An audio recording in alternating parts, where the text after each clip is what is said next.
Divorthos Forum, and we approve this message. There may be other knots in people's minds concerning Christianity. We haven't time to unravel them all. But keep something in mind. Many brilliant skeptics, from the Apostle Paul to Malcolm Muggeridge, have become devoted followers of Christ. Examine your objections honestly and with humility. Could they possibly be just an excuse for unbelief? Take as just one last example the very common and quite enlightening charge of hypocrisy. Christianity, it's about money, and they're just a bunch of hypocrites. I think they're just give me your stuff religion. They just want to take it and take it for themselves. Neighbors, let us join today in the holy love of God and money. Because neighbors, no one loves you like He loves you. And what better way to show your love than to dig deep into your pockets? Dig real deep and give until it hurts. It's a front they put up just to make people think that they're good because they go to church. It's nothing but a bunch of ignorance and hypocrisy. I had become heavily involved in the Church of Divine Love. Fucking demon horse! We spent most of our time listening to inspirational tapes and demonstrating against schools which taught tolerance of homosexuals. We got arrested, too.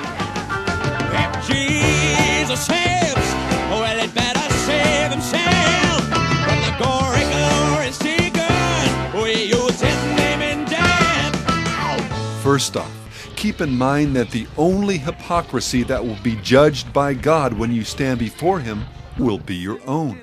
Don't cop out and try to hide behind someone else's sin. It doesn't work.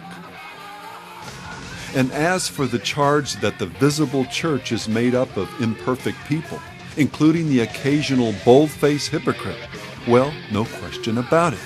And those hypocrites will have a lot to answer for when they stand before a God who both sees all things and has a zero-tolerance threshold for impenitent hypocrisy.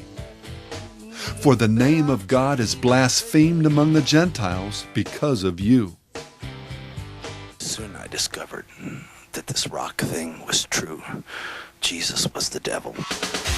But again, don't strain at a gnat and swallow a camel. For every high-profile minister who's been caught living a lie, there are tens of thousands of good men and women who quietly go about doing their best to faithfully love God and their neighbors as themselves.